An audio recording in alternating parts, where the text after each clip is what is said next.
бид нэр хүнд зориулж ял өгж байгаа юм биш. Гим хор уршиг учруулсанд нь бид нар ял өгч байгаа. Тэрнээс биш хувь хүн бидэнд гоё хүн байна, муухай хүн байна, одоо арга гэрн ядарсан юм байна, өвчтөн байна, зовлонтой байна гэдэг нь бол бидний нэгдүгээр асуудал биш. Тэр хүн хор хохирол учруулсан учраас.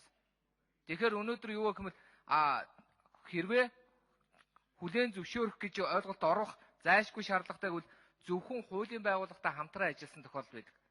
Гэрч гэдэг бол тухайн хэрэгт ямар ч хамааралгүй байхгүй юу? Хамааралтай хүнийг оруулъя гэвэл гин бурууга тухайн хүн хүлээн зөвшөөрөөд хуулийн байгууллагт тодорхой гэмт хэргийг илрүүлэхэд тус дэм үзүүлсэн бол гэж байдаг байхгүй юу?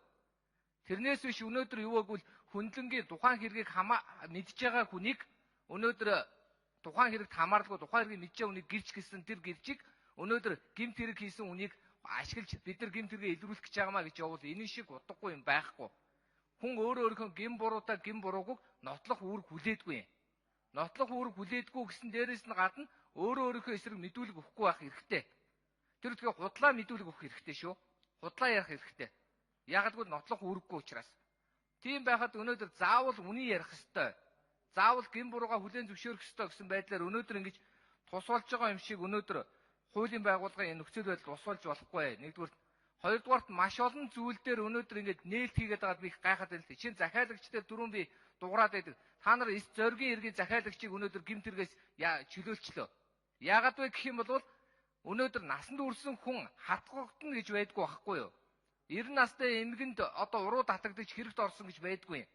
90 настай эмгэн захиалга өгсөн л байхгүй юу?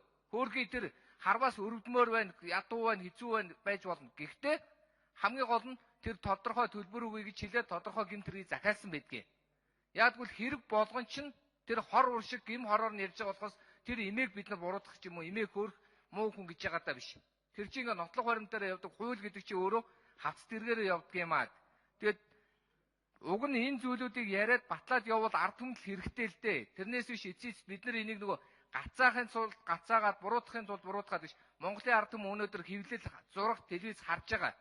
Улс төрчид өнөөдөр хуулийг хийдэг юм уу? Хуульчид өнөөдөр хуулийг хийдэг юм. Ажлын хэсэг дээр би маш тодорхойлж миний саналууд ороогүй зүйл дээр би тодруулах шүү гамбат дарга гэж би хэлжээс.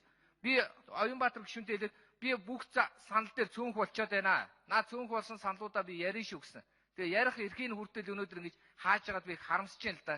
Ягдгүй бид энэ чинь улсын хурлаар хилэлцэж баталж байгаа үстэй. Эсвэл улсын хурлаар оруулж ирсэн зүйлийг шууд батлах үйл ажлын хэсгийн бүгдээр гараад тэгээд юу гэдгийг саналаа ураах хэрэгтэй шин.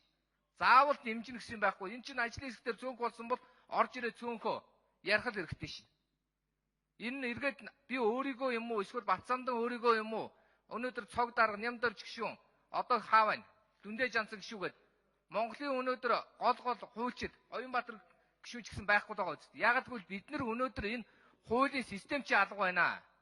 Хууль яг өнөөдөр практиктэй явж ирсэн учраас. Тэгэхээр би бол энийг их хурлын дарга бас өөрөө бас мэдж байгаа баха. Хуульчид гэж ямар хүн байдгийг, хууль гэж ямар гэдгийг ойлгож байгаа. Тэгэхээр би бол энэ одоо байгаа заалтыг найруулахгүйгээр шууд авах юм бол үндсэн хуулийн зөрчилд орно, үндсэн хуулийн цэцгийг л ажилтаа болгож байгаа. Өмнө ч одоо зөндөө тийм заалтууд орлоо гэдгийг хэлсэн. Баярлалаа.